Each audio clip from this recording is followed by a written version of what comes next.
గాక ఇచ్చిన దేవుడు ఇచ్చిన అవకాశం బట్టి దేవునికి మహిమ కలుగును గాక. కొన్ని మాటల్లో నేను చెప్పాలని ఆశపడుతున్నాను. దేవుడు నాకు హృదయంలో పెట్టిన మాటలు. ఇక వాక్యం ద్వారా మనము దేవునికి హృదయంలో ఏంటి ఉంది, దేవునికి కావాల్సింది ఏంటి అని మనం ఈ వాక్యం ద్వారా మనం చూడగలం ఈ వాక్యం ద్వారా. సో ఆ యొక్క మాటలు నేను చెప్పాలని ఆశపడుతున్నాను. నేను రెండు సందర్భాలని నేను మీ ఎద్దుకు నేను తీసుకురావాలని అనుకుంటున్నాను. ఒకసారి మనం లూకా సువార్త 7వ అధ్యాయము 36వ వచనము. లూకా సువార్త 7:36వ వచనము. ఇక్కడ మనం చూసినట్లయితే పరిసయ్యులలో ఒకడు తనతో కూడా భోజనము చేయవలనని ఆయనను అడిగాను. ఇక్కడ ఆయన అంటే ఎవరంటే యేసుక్రీస్తు ప్రభు. పరిసయ్యులలో ఒకడు ప్రభుని అడుగుతున్నమాట. ఏమని అంటే, అయ్యా నువ్వు వచ్చి నాతో భోజనం చేయాలి అని ప్రభువుని అడుగుతున్నాడు. సీమోను అనేక వ్యక్తి. అయితే యేసు ప్రభు ఆయన ఇంటికి వెళ్ళడం జరిగింది. ఇలాగే ఇంకొక సందర్భాన్ని కూడా నేను మీకు చెప్పాలని ఆశపడుతున్నాను. లూకా సువార్తలోనే 10వ అధ్యాయము 38వ వచనము. అక్కడ కూడా వారు ప్రయాణమై పోవచ్చుండగా ఆయన ఒక గ్రామంలో ప్రవేశించెను. మార్తాను ఒక స్త్రీ ఆయనను తన ఇంట చేర్చుకొనెను.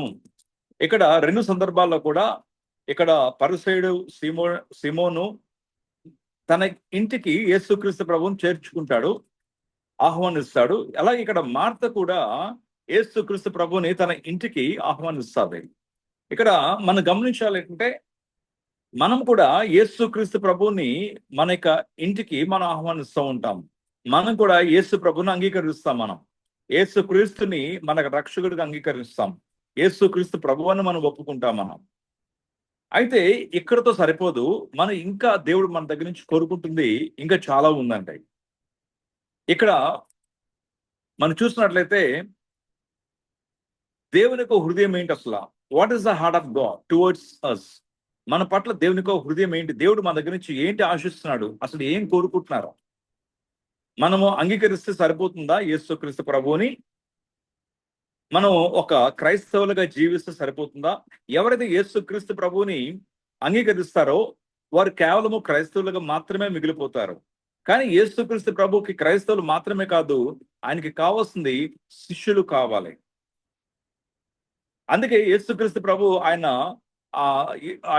తన యొక్క శిష్యులకు ఆయన ఆజ్ఞాపించినప్పుడు, మీరు సర్వలోకానికి వెళ్ళి సువార్త ప్రకటించి మీరు అనేక మందిని శిష్యులుగా చేయడు అని ఆయన తన యొక్క శిష్యులకు ఆజ్ఞిస్తారు ఆయన. సో కనుక యేసుక్రీస్తు ప్రభుకి క్రైస్తవులు అని మాత్రమే కాదు, ఆయనకి కావాల్సింది ఎవరంటే శిష్యులు కావాలి. అంటే శిష్యులు ఎవరు అని అంటే ఆయన వాక్య ప్రకారం జీవించేవారు. శిష్యులు ఎవరని ఆలోచిస్తే ఆయనకు ఇష్టమైనట్టుగా వారు జీవించేవారు. ఎవరి శిష్యులను ఆలోచిస్తే దేవుడు ప్రభు ఏమైతే చెప్పారో ప్రభు యొక్క హృదయానుసారంగా జీవించేవారు ప్రభుకి కావాలి. ఈ రోజుల్లో మనము కేవలము క్రైస్తవులుగా అంటే ఇంటిలో మనకి బైబిల్స్ ఉంటాయి.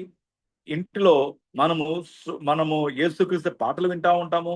ఇంటిలో మనము చర్చిలకు వెళ్తూ ఉంటాము. ఇంట్లో మనకి మ్యూజిక్ ఇన్స్ట్రుమెంట్స్ ఉంటాయి, అన్నీ ఉంటాయి.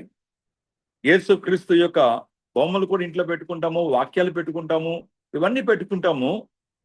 మనం క్రైస్తవులుగా మాత్రమే మనం మిగిలిపోతున్నాము. కానీ దేవునికి కావాల్సింది ఇంతకన్నా దేవుడు మన దగ్గర నుంచి ఆశిస్తున్నాడండి.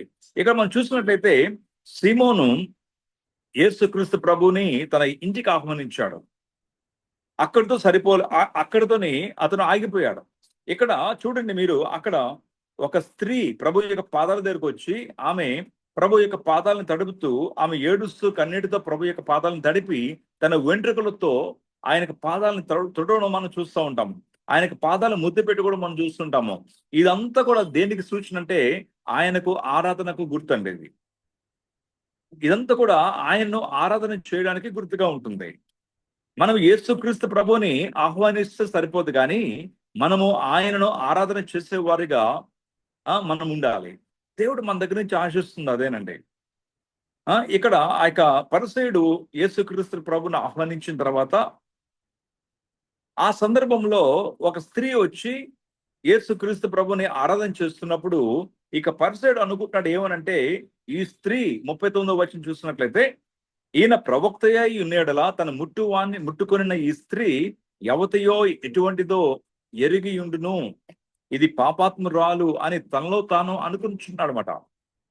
సో గమనించండి, క్రైస్తవులుగా జీవిస్తున్నప్పుడు మనకి జీవితాలు ఎలాగుంటాయంటే, ఇతరులను బ్లేమ్ చేస్తున్నప్పుడు చూడండి, సంఘాల్లో కూడాను చాలా మంది వస్తారు.